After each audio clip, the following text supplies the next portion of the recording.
Thanks for joining us on Coast to Coast Pest Talk. Well, you're the one that wanted to keep going, so don't blame me.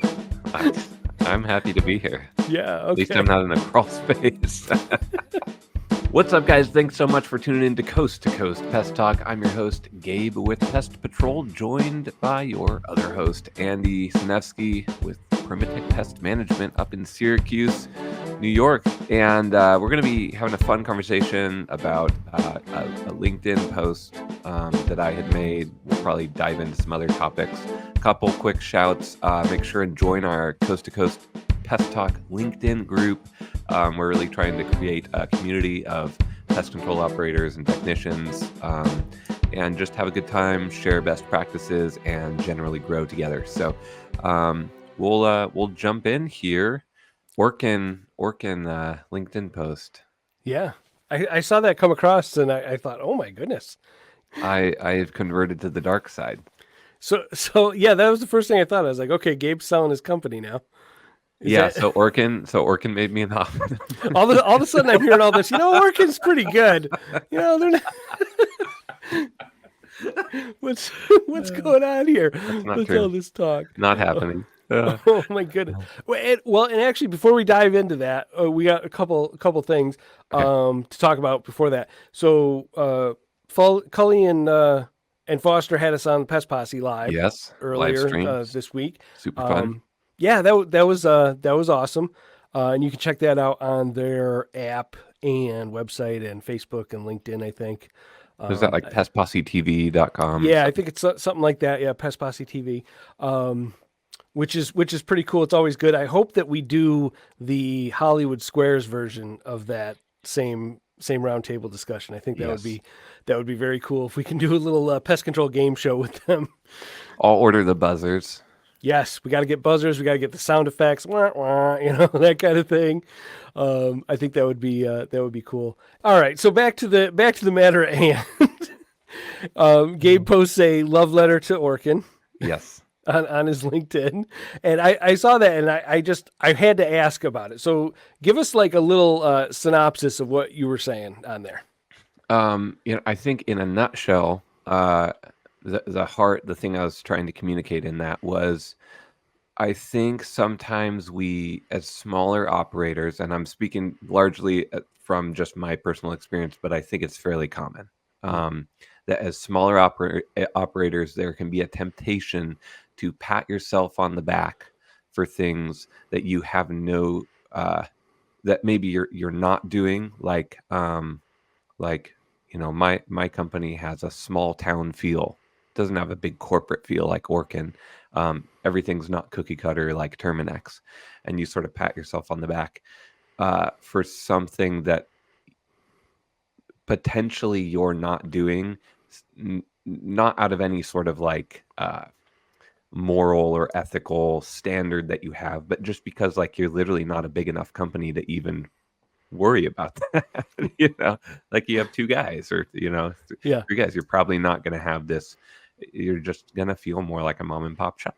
And just recognizing that tendency. And I don't think it's just in our industry. I think we often will you pick the boogeyman and then you kind of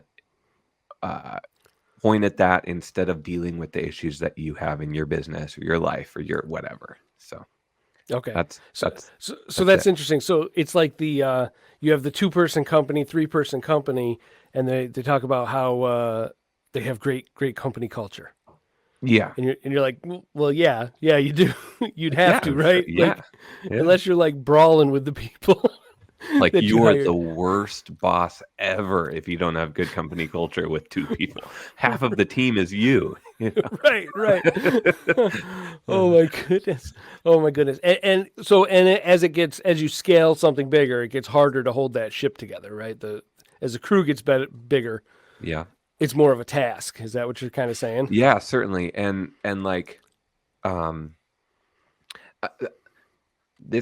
there's nuance to this whole conversation, but I think generally speaking, if you had somebody who had successfully grown their pest control company to say 10 million, 20 million, whatever. Like they've got a big pest control company, a big small pest control company.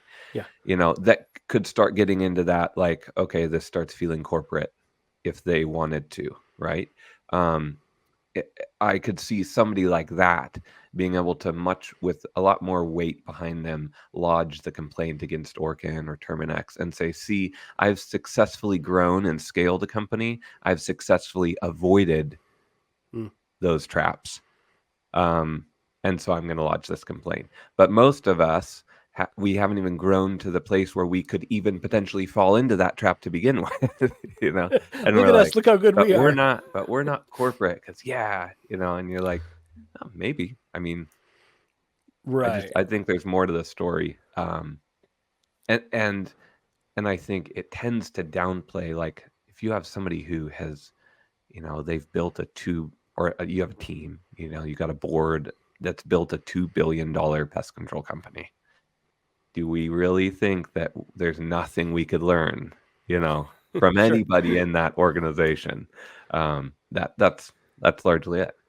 Yeah. Okay. So that skill set to grow a company in those kinds of massive scales is probably well outside the wheelhouse of Absolutely. a small operator. Yeah, exactly. Yeah. And not any fault of their own. It's outside of Yeah. my wheelhouse. I'm not going to have $1 billion company. I'm not. Yeah. There's no way. You just don't, and I don't have that desire to either. Yes. Yes.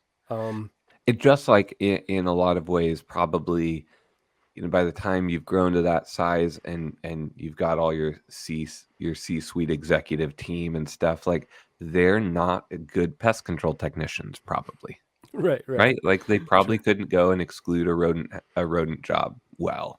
They're not going to do a killer bed bug treatment.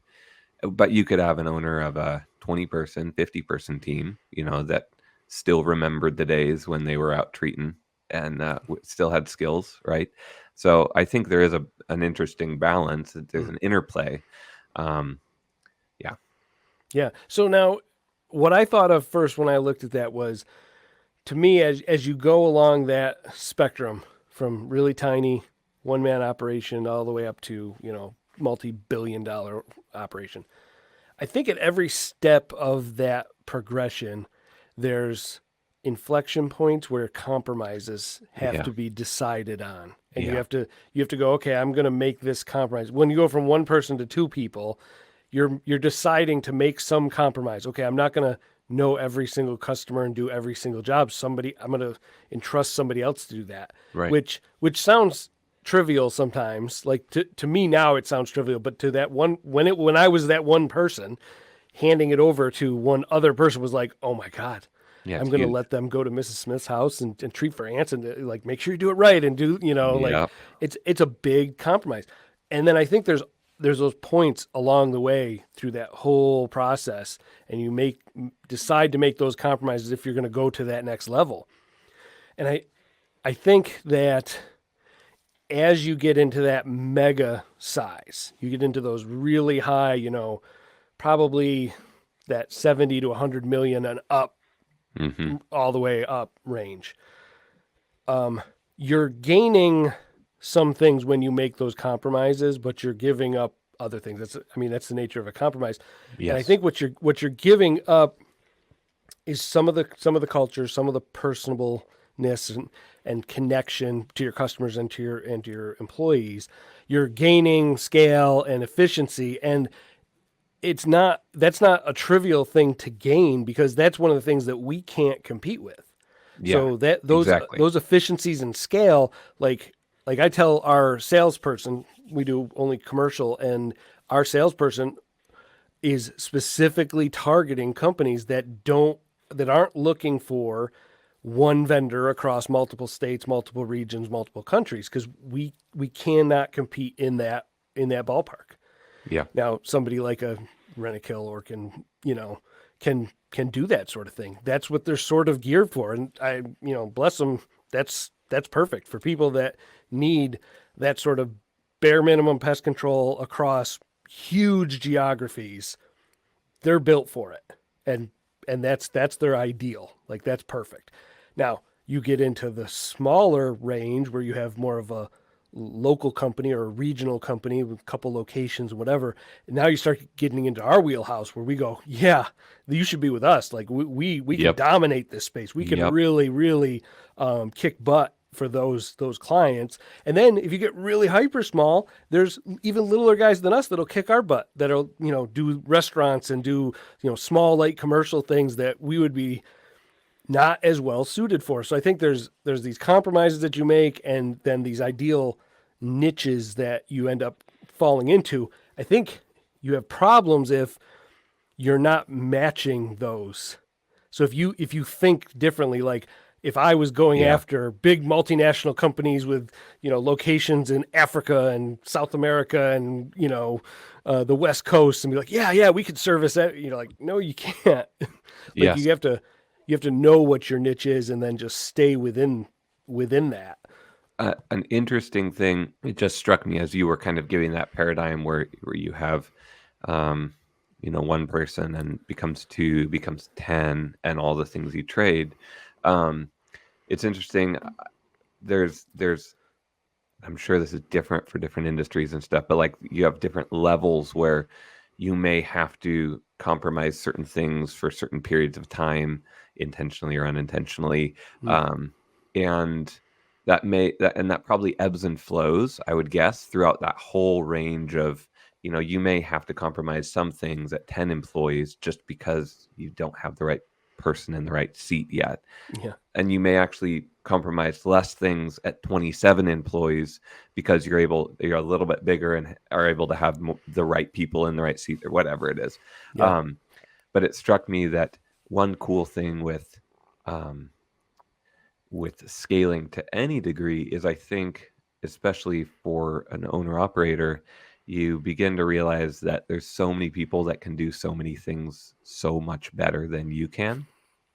You're right. Yeah. And as you scale, like you're able to really leverage that. And I mean, I just feel like in every single sphere of business, I'm like, where can I find the person who can do this? Because I'm like barely scraping by with this. And can I afford to hire that person? Yeah, right. It's funny you say that, because I actually had this experience the last, year or so where I'm like, I'm not the best at anything at my company anymore.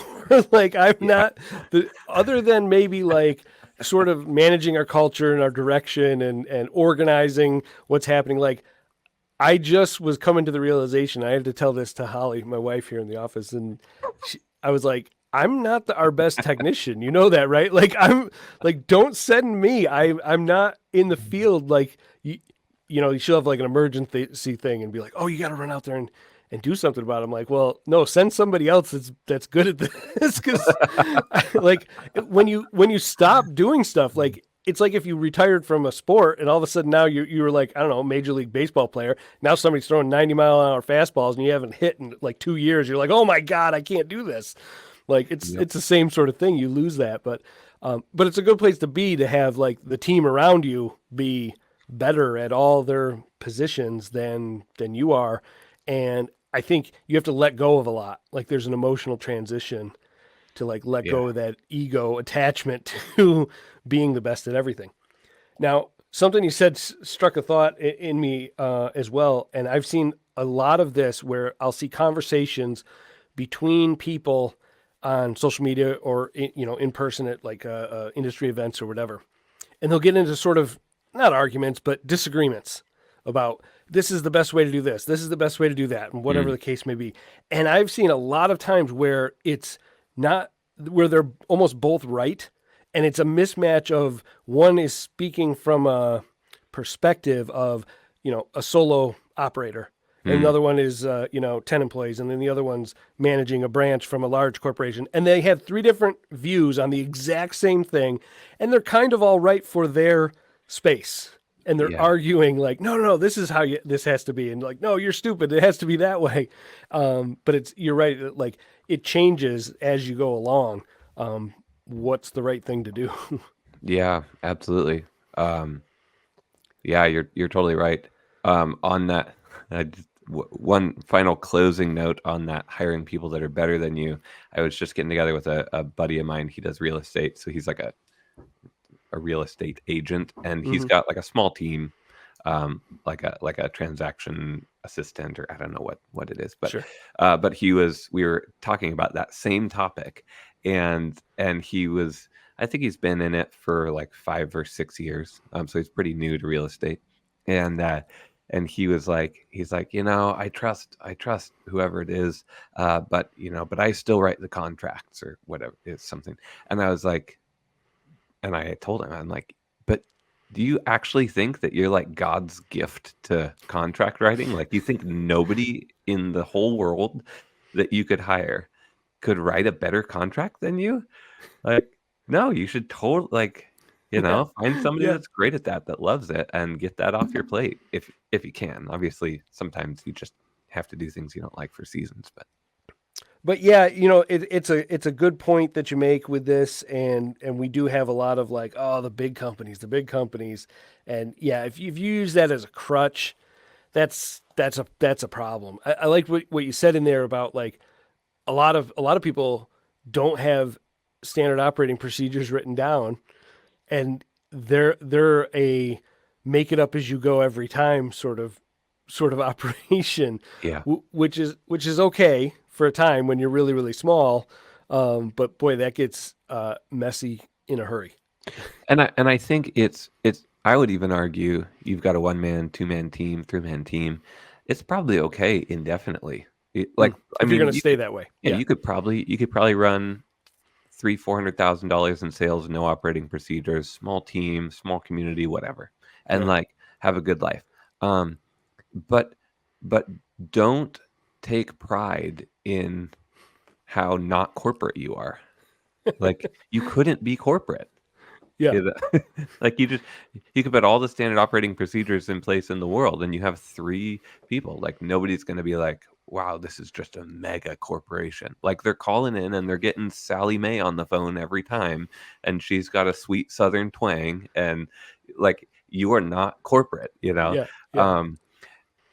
I don't think that the bigger operations, I think there's a lot of demonization that happens that is more a misunderstanding of what the positioning is that they're actually going for. Like I think that if, Rollins and Rentokil wanted to do stuff differently, they certainly could, but it works for them and for their strategy and for what they're trying to do. They're not trying to do the same thing that like you and I are trying to do necessarily. Yep. Right? So like there's a whole different mission, there's a whole different set of values, and you could say they're bad or good or whatever. They are what they are, but it's just we don't share them.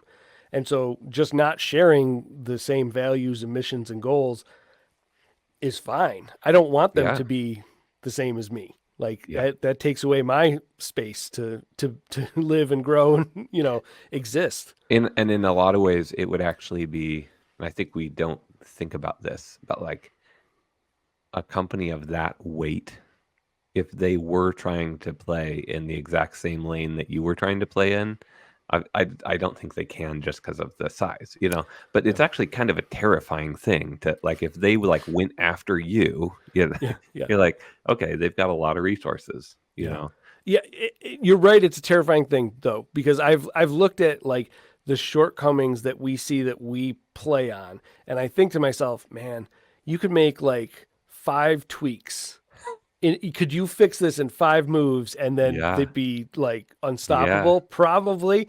But I think that those 4 or 5 things are structural for what they're trying to do. And so those changes, while they seem small for us, and we'd be like, yeah, we just make those changes, it's difficult on that scale. And then you start to change those compromises. If they were to make those changes, does it hurt their ability to deliver a modicum of reasonable pest control across giant geographies? And it probably does. And it changes efficiencies and it changes profitability, and you're a publicly traded company. So there's like so many things. You pull on one of those little threads and the whole thing comes unraveled. That's right. Right. So it's easy to throw stones at it and be like, well, why wouldn't you just do this one stupid thing? My God, that would be perfect. And you're like, yeah, but there's a lot more to it than that. Yeah. You know. Yeah, absolutely. And one of the things as I was I'm further in the Rollins book. The Art of Change, is that the one? Mhm. Yeah, Yeah. okay. Yep. One of the things that it got me thinking about like the potential of building a company that's big that I could then include other people in, like hopefully my kids is my goal, obviously, to include other people in who maybe want to stay in pest control, maybe want to launch into crawl space restoration, maybe want to like kind of sister industries, etc. Sure. It got me excited about like that type of thing where I saw, oh, there is a cool aspect of being a big operating company, not even having to be massive, but just a good size operating company where you can have a lot of flexibility, where you can like bring somebody in and be like, well, where do you think we should go? Like, we're doing pest control. What else? What else should we do? You know, should we start a graphic design firm so we can help the pest? And I suspect a lot of the people that have started like PCO bookkeepers and those, you know, the insurance things that for and all that stuff. That's kind of what they're doing. You know, Yeah, they've yeah. built up a successful operating company that cash flows well. And then they're thinking, what are some sister things I can get into that I'm interested or have talent for? And so that got me, just getting like those wheels spinning got me pretty excited. Yeah. Which again, if the plan is to stay as 3 techs forever, it's just probably not doable. You're probably not going to be able to launch a successful, you know, sister company because you're just going to be so busy Yeah. keeping your business afloat. Right. Well, and do you have the time and capacity to develop the skill set to be that kind of entrepreneur where you're yeah. launching a bunch of different things? Yeah, right. Yeah, that's exactly right. And I don't know if, and I don't necessarily think that I have that. But it got me excited thinking about like the long-term potential of, because you think about Rollins, now they're 70, probably 75 years old. Yeah. Or so. They're now, you know, I don't know who's leading that, but they're certainly not the original owner. Sure. You know, and it's cool. It's cool to see like how a business grows and matures, and they choose to branch out in different things, and then, oh shoot, we're not going to do that. You know, let's undo that, and we're going to take over and organize. They said we organized a bunch of companies, and then, oh no, we're not going to do that. Now we're just going to let them be their own. It intrigues me. Yeah. Wow. Now, do you think that there's a difference in how a large private pest control company operates versus a public? Like if you look at the Truly Nolan or an Arrow or whatever versus an Orkin or a Rentokil. I don't know firsthand. Yeah. But everything I've heard about Arrow, about Nolan, has been much more positive, personally, than the publicly held companies. That there's just more transparency from the top to bottom. There's more what I would kind of describe as sort of, as much as I hate the term, servant leadership, like just where leaders are not a-holes and they actually get on the ground with you. So, can we say a-hole on this? You say anything we want. I mean, really. Can you get like a beeper, you know? Yeah, sure.